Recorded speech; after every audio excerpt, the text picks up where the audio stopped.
Hello everyone and once again welcome to WsCube Tech guys. मैं हूं भागीरथ गिरी और इस वीडियो में मैं आपको बताने वाला हूं कि आप जावास्क्रिप्ट के अंदर दिस कीवर्ड का यूज कैसे करते हो। गाइस दिस कीवर्ड बहुत ज्यादा यूजफुल है, काफी जगहों पर आपको यूज करना पड़ता है जब आपको थोड़ा सा बड़ा प्रोग्राम बनाते हो जावास्क्रिप्ट के अंदर, या फिर कुछ अच्छे लेवल की प्रोग्रामिंग आप करते हो, तब आपको दिस कीवर्ड का काफी जगहों पर यूज करना पड़ता है। तो दिस कीवर्ड क्या है, कैसे यूज किया जाता है, किस तरीके से वो वर्क करता है, ये हम लोग देखेंगे। और दिस कीवर्ड के एक से दो एग्जांपल्स में हम लोग प्रैक्टिकली इंप्लीमेंट करके देखेंगे ताकि आपको और इजीली समझ में आ जाए। तो गाइस सबसे पहले बात करते हैं कि दिस कीवर्ड क्या है।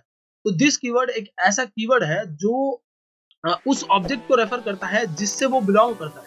अब ये थोड़ा सा कंफ्यूजिंग लग रहा होगा सुनने में, तो मैं आपको एक एग्जांपल देता हूँ कि सपोज मैं कार नाम का ऑब्जेक्ट बनाता हूँ और उस कार नाम के ऑब्जेक्ट के अंदर उसके कुछ प्रॉपर्टीज है, जैसे कार के 4 टायर्स हैं और फिर कार के अंदर 5 सीटर है, मतलब 5 लोग बैठ सकते हैं, 4 सीट्स है, कुछ इस तरीके से आपको कार की और प्रॉपर्टीज, 2 मिरर्स लगे हुए हैं, ये कार की प्रॉपर्टी है। कार क्या एक ऑब्जेक्ट है और उसकी कुछ प्रॉपर्टीज है। अब उस ऑब्जेक्ट के अंदर कुछ मुझे एक्सेस करना है, मतलब उस ऑब्जेक्ट के अंदर ही कुछ और एक्सेस करना है, तो मुझे क्या करना पड़ेगा, दिस यूज करना पड़ेगा। दिस क्या होता है, जिसके अंदर यूज होता है उसका रेफरेंस बन जाता है। मतलब अगर मैं किसी कार के ऑब्जेक्ट मैंने बनाया कार का और उसके अंदर मैं यूज कर रहा हूँ अगर उस ऑब्जेक्ट के अंदर, तो वो क्या करता है, उसी का रेफरेंस बन जाता है। जैसे in in a method this refers to owner's object. Owner's object यानी जिस ऑब्जेक्ट में वो यूज हुआ है उस ऑब्जेक्ट को रेफर करेगा। अगर आप बात करो अलोन, मतलब अगर आप दिस को अकेला छोड़ दो तो वो ग्लोबल ऑब्जेक्ट को रेफर करता है। मैं अभी आपको प्रैक्टिकल इंप्लीमेंट करके दिखाता हूँ तो आपको और इजीली समझ में आएगा। तो एक फाइल बना लेता हूँ मैं, इस फाइल के अंदर प्रैक्टिकल इंप्लीमेंट करूंगा। तो ये मेरी फाइल है, इसी को यूज कर लेते हैं हम लोग और इसी के अंदर प्रैक्टिकल इंप्लीमेंटेशन करेंगे। तो यहाँ से हटा देता हूँ इसको और वापस एक HTML का डॉक्यूमेंट बना लूंगा और इसके अंदर मुझे क्या करना है, दिस को समझना दिस। और हम क्या करेंगे, सबसे पहले हम लोग अलोन समझेंगे, मतलब दिस जब अकेला होता है तब कैसे काम करता है। तो यहाँ पर स्क्रिप्ट और स्क्रिप्ट टैग के अंदर मैं क्या करने वाला हूँ, दिस को अकेला समझना है मुझे। तो आप एक वेरिएबल ले लो, variable x is equal to this, यानी आप किसकी बात करो, दिस मतलब पूरे ऑब्जेक्ट की बात करो। अब मैंने बोला कि दिस जिस ऑब्जेक्ट का होता है उसको रेफर करता है, तो अभी आपने सिंपली दिस को अकेला लिख दिया, तो अब ये किसको रेफर करेगा, ये रेफर करेगा इसके ऑब्जेक्ट को जिसमें ये लिखा गया है। तो मैं यहाँ पर आपको एक बार अलर्ट करवा कर दिखा देता हूँ, console.log हम लोग बाद में इसको देखेंगे एक बार।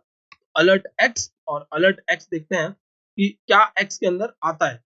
तो इसको ब्राउजर पे ओपन कर देता हूँ और आप देखोगे कि जब ब्राउजर पे आ रहा है तो ये क्या बता रहा है, ऑब्जेक्ट किसका, विंडो का। मैं एक बार आपको यहाँ पर document.write से लिखवा कर देता हूँ ताकि आपको और थोड़ा सा बड़ा दिखे।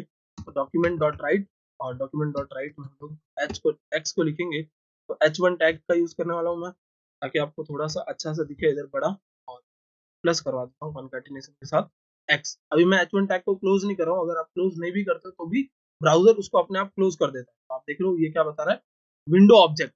विंडो ऑब्जेक्ट यानी अभी ये कौन से ऑब्जेक्ट को रेफर कर रहा है, दिस, इस विंडो के ऑब्जेक्ट को, क्योंकि ये यहाँ इंडिपेंडेंट लिखा गया है।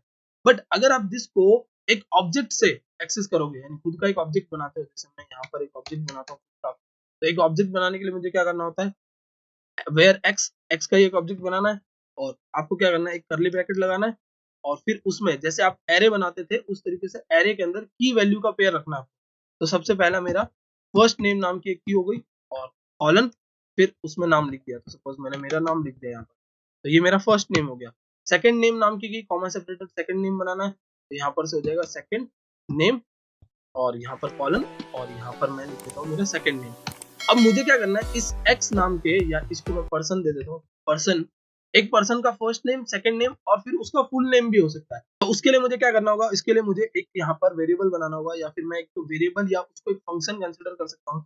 तो मैं वेरिएबल बनाऊंगा और वेरिएबल का नाम होगा फुल नेम, फुल नेम, और यहाँ कॉलन, यहाँ पर आप बना दो एक फंक्शन और इस फंक्शन के अंदर आप फंक्शन की एक बॉडी बना दो।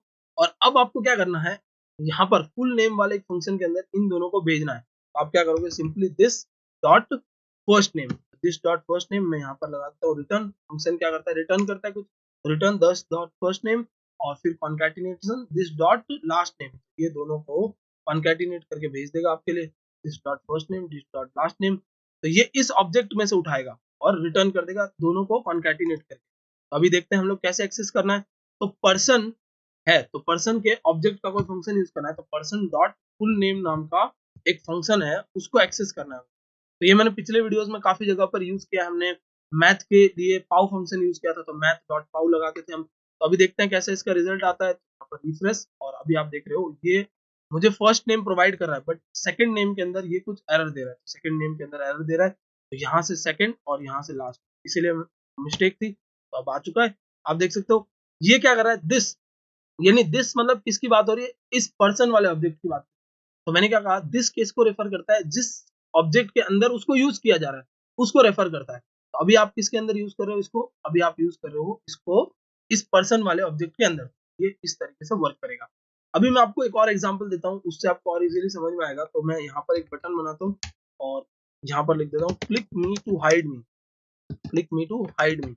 और हम क्या करेंगे, हम करेंगे कि इस पे जैसे क्लिक हो, बटन पर जैसे क्लिक हो, ये बटन हाइड हो जाए। बटन पर जैसे क्लिक हो ये हाइड होना चाहिए। तो क्या कर सकता हूँ, सिंपली यहाँ पर लगाऊंगा ऑन क्लिक का कंसेप्ट। तो ऑन क्लिक, और ऑन क्लिक में हम क्या करने वाले हैं, जैसे ही इस पे क्लिक हो, इस पे क्लिक हो, इस बटन पे क्लिक हो, मैं क्या करूंगा, दिस डॉट स्टाइल, यानी दिस डॉट स्टाइल, यानी जिस बटन पे क्लिक हुआ है उसका स्टाइल। आपको पता है जैसे ही क्लिक होता है एक ऑब्जेक्ट क्रिएट होता है, मैंने आपको ये पिछले वीडियोस में बताया, डॉम क्रिएट होता है। तो जैसे ही इस बटन पे क्लिक होगा इसका एक ऑब्जेक्ट क्रिएट हो जाएगा। तो दिस डॉट स्टाइल और फिर डॉट डिस्प्ले को हम लोग नन कर देंगे, डिस्प्ले और इक्वल्स टू क्या करेंगे, नन कर देंगे। तो नन, तो इधर क्या हो जाएगा, डिस्प्ले नन हो जाएगा। देखते हैं एक बार, यहाँ क्लिक किया और आप देख सकते हो बटन जा चुका है। वापस लेके आता हूँ, क्लिक किया, बटन जा चुका है। और भी कोई प्रॉपर्टीज चेंज करनी है तो हम कर सकते हैं। जैसे यहाँ पर मैं लिखता हूँ बैकग्राउंड, और बैकग्राउंड में मुझे कोई कलर चेंज करवाना है, बैकग्राउंड रेड। तो जैसे ही इस पे क्लिक होगा तो इसका बैकग्राउंड चेंज हो जाएगा। क्लिक और बैकग्राउंड चेंज हो चुका है, आप देख सकते हो, क्लिक पर बैकग्राउंड चेंज हो गया। तो ये कैसे रेफर करता है, ये अपने पर जिस पे क्लिक हुआ है उसका ऑब्जेक्ट बनाता है, और फिर उस ऑब्जेक्ट से अंदर आप कुछ भी एक्सेस कर सकते हो। तो दिस मतलब इस बटन का ऑब्जेक्ट बना था, उस बटन के स्टाइल वाली प्रॉपर्टी की बैकग्राउंड वाली प्रॉपर्टी को चेंज कर दिया। बहुत सिंपल सा कंसेप्ट है। और इसको किस तरीके से आप इंप्लीमेंट कर सकते हो, तो और इसको इंप्लीमेंट करने का एक और तरीका है। आप यहाँ से इसको हटा दो, यहाँ पर क्या बनाओ, ऑन क्लिक एक फंक्शन कॉल करवाओ। तो एक फंक्शन में कॉल करवाता हूँ रिमूव नाम का। तो क्या करेगा, इसको रिमूव करेगा। किसको रिमूव करेगा, इस बटन को। इसको एक बार मैं यहाँ से कमेंट कर देता हूँ। तो दिस को बहुत अलग अलग तरीके से आप यूज कर सकते हो। और यहाँ पर मैं बनाता हूँ फंक्शन, फंक्शन का नाम क्या होगा, रिमूव होगा। और फंक्शन में हम लोग क्या सेंड करेंगे, फंक्शन में हम लोग सेंड करेंगे दिस। मतलब क्या हो रहा है, फंक्शन में मैं एक आर्गुमेंट भेज रहा हूँ, उस आर्गुमेंट में क्या होगा, दिस। दिस का मतलब क्या, ये पूरा ऑब्जेक्ट भेज रहा हूँ। और उसको यहाँ पर मैं यूज करने के लिए ELEM नाम का एलिमेंट बना रहा हूँ, मतलब एक वेरिएबल बना रहा हूँ ELEM। आप चाहो तो XYZ ABC कुछ भी बना सकते हो, बट मैं एक ELEM नाम का वेरिएबल बना रहा हूँ। अब क्या होगा, जैसे इस बटन पर क्लिक होगा इसकी सारी की सारी प्रॉपर्टीज कहाँ चली जाएगी, ELEM के पास, दिस। और फिर हम क्या कर देंगे, इसको ELEM फिर डॉट, यानी उस एलिमेंट के डॉट डिस्प्ले को हम लोग नन कर देंगे। तो यहाँ पर आपको स्टाइल भी लिखना होगा, स्टाइल और dot display none, style dot display और इज इक्वल टू नन करवा दो। तो बहुत सिंपल सा कंसेप्ट है। जैसे ही उस पर क्लिक होगा यहाँ से दिस जाएगा, दिस का मतलब ये पूरा का पूरा एलिमेंट जाएगा वहां पर, और उस एलिमेंट को हम लोग स्टाइल की प्रॉपर्टी को चेंज करवा देंगे। तो फिर से क्लिक और आप देख सकते हो डिस्प्ले नन हो गया। तो दोनों तरीके से आप काम कर सकते हो। और मेन आपको समझना है, दिस क्या करता है, अपने ऑब्जेक्ट का रेफरेंस लेके जाता है। तो फिर से मैं आपको बता देता हूँ, ये क्या करेगा, अपने ऑब्जेक्ट का रेफरेंस लेके जाएगा। अगर कहीं अकेला हुआ तो ग्लोबल रेफरेंस लेके जाएगा, या किसी फंक्शन में इसको अकेला बनाया। सपोज आप किसी फंक्शन के अंदर यहाँ पर अलर्ट दिस करवाते हो, यहाँ पर मैंने सपोज किया अलर्ट और दिस, तो ये अलर्ट दिस किया। अब ये किसी फंक्शन के अंदर है, फंक्शन की कॉलिंग कैसे होगी, वैसे होगी, क्लिक और अलर्ट दिस। तो क्या बता रहा है, विंडो ऑब्जेक्ट। तो ग्लोबल ऑब्जेक्ट को कंसीडर करता है, और ग्लोबल ऑब्जेक्ट जावास्क्रिप्ट के अंदर कौन है, विंडो। तो अभी मैंने दिस अलर्ट दिस किया था तो कुछ भी नहीं था, तो इसकी वजह से इसने क्या किया, ग्लोबल ऑब्जेक्ट को ही कैच कर लिया, ग्लोबल ऑब्जेक्ट को ही अपना कंसिडर कर लिया। फिर स्टैटिक मोड में अगर जाते हो आप, तो दिस इज ऑलवेज अनडिफाइंड, यानी दिस वहां पर अनडिफाइंड रहता है। और किसी इवेंट में, जैसे मैंने अभी आपको समझाया, ऑन क्लिक में हमने इवेंट में क्या भेजा, दिस भेजा, तो ये यहाँ पर चला गया और हमने इसको यूज कर लिया। तो गाइज ये हमारा पूरा की पूरा प्रैक्टिकल इंप्लीमेंटेशन है दिस का। आई होप गाइज आपको दिस अच्छे से समझ में आ गया होगा, और दिस कॉल होते ही आपके दिमाग में ये चीज कॉल हो जाने, दिस मतलब इस पर्टिकुलर चीज की बात हो रही है, किस पर्टिकुलर चीज की बात हो रही है, किसी ऑब्जेक्ट की बात हो रही है। That's it for this video, thank you so much for watching.